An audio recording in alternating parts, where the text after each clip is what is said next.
दोस्तों, नॉर्मली कभी ये सुना नहीं है कि कई ममालिक जो हैं वो अपनी जो इलेक्शन की स्किल्स हैं या जो टेक्निकल कैपेसिटी है उसको एक्सपोर्ट कर रहे हो। इंडिया के हवाले से ये इंडिया को एडवांटेज है कि इंडिया अपनी इलेक्शन स्किल्स को भी एक्सपोर्ट कर रहा है।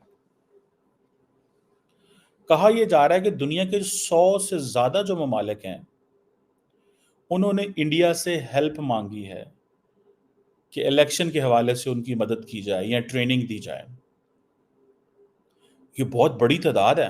एक तरफ पाकिस्तान देखें कि पाकिस्तान के इलेक्शंस को कोई मानता ही नहीं है, लेकिन आप देखें कि भारत जो है वो अफगानिस्तान के भी इलेक्शंस करा रहा है।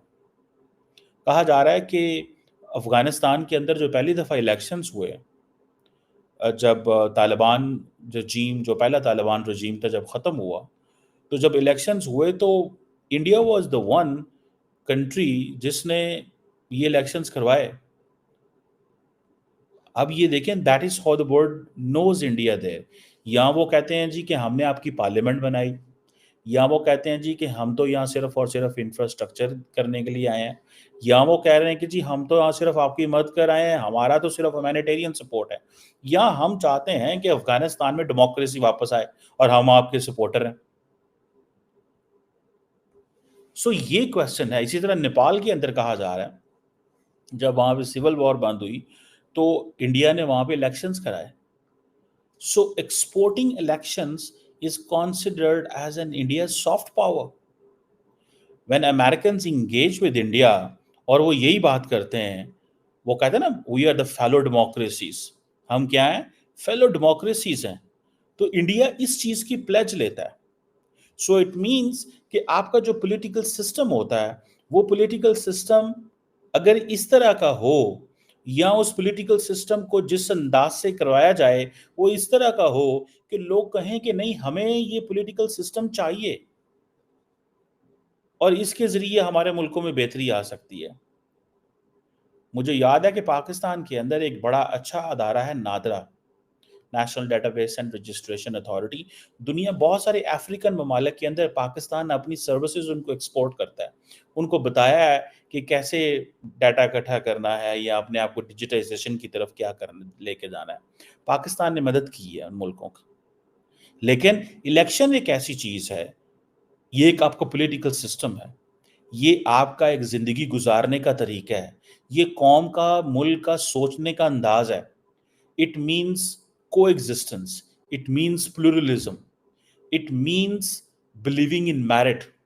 It means transparency. It also means accountability, across the board accountability. So जब आप 5 साल के बाद लोगों के पास जाते हैं तो ये आप ये चीजें लेके जाते हैं। सो इंडिया इन चीजों को एक्सपोर्ट कर रहा है, अपने इलेक्शन प्रोसेस को। अब इंडिया ने जो अपना इलेक्शन कमीशन है, उसने जब अपना इलेक्शन कराया बैक इन 50s, अब उस वक्त they didn't have that much, but skills नहीं थी।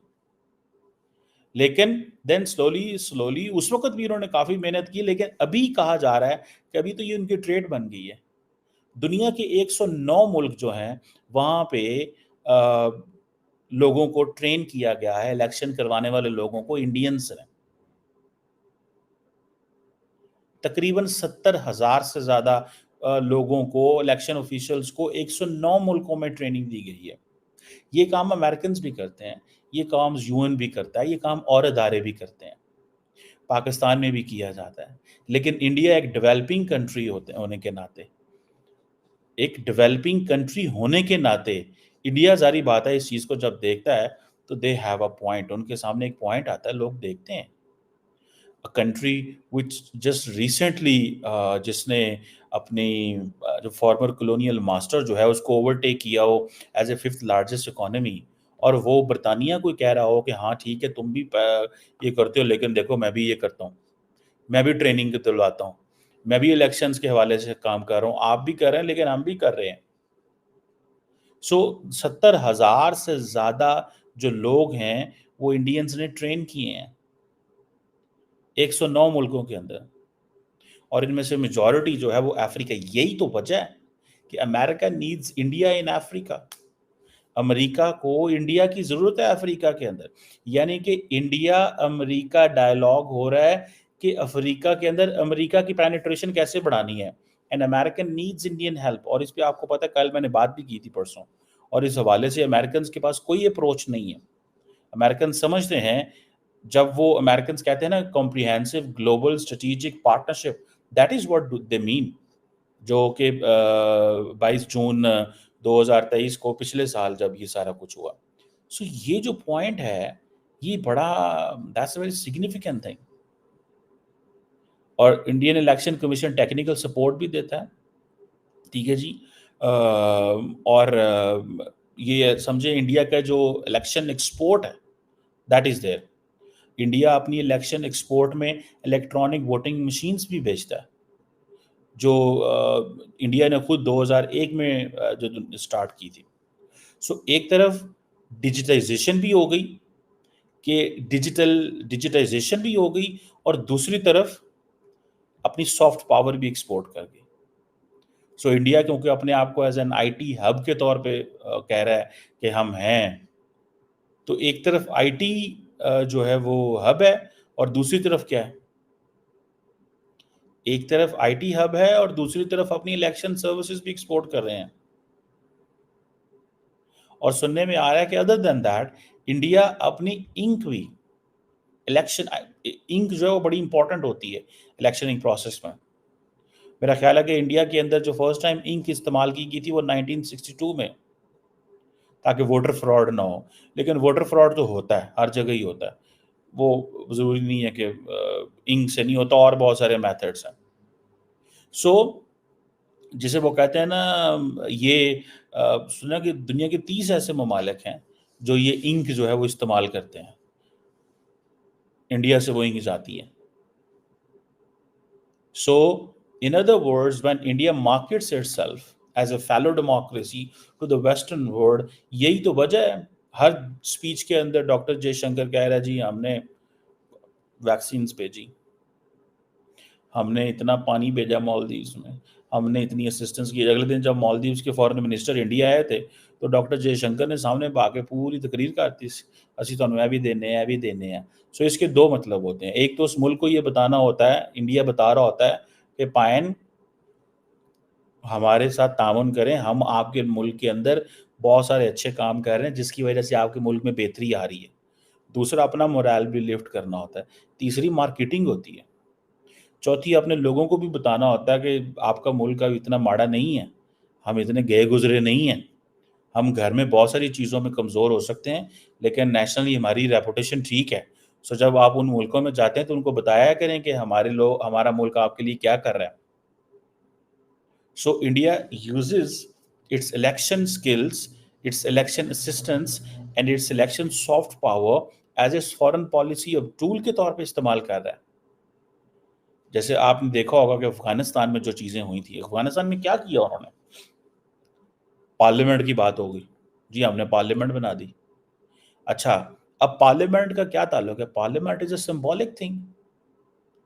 क्या इंडिया के अंदर, अफगानिस्तान के अंदर पार्लियामेंट रही, क्या डेमोक्रेसी रही? नहीं।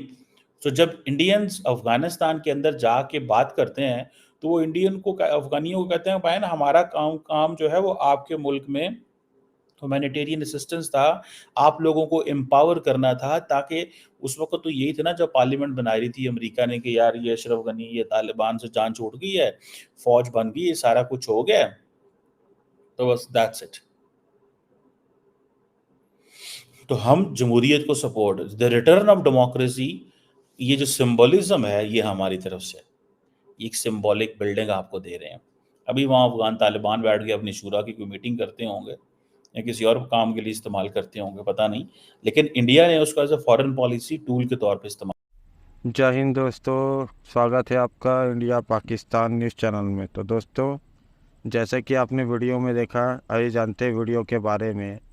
देश के चुनाव प्रचार में पीओके का मुद्दा छाया हुआ है। गृह मंत्री अमित शाह हर रैली में पाकिस्तान अधिकृत कश्मीर पर बयान दे रहे हैं, तो यूपी के सीएम योगी आदित्यनाथ ने भी बाकायदा तारीख का ऐलान कर दिया है। पीओके की भारत में वापसी को लेकर योगी ने जो बयान दिया है, उसने हिंदुस्तान की सियासत में ही नहीं पाकिस्तान में भी हलचल बढ़ा दी है।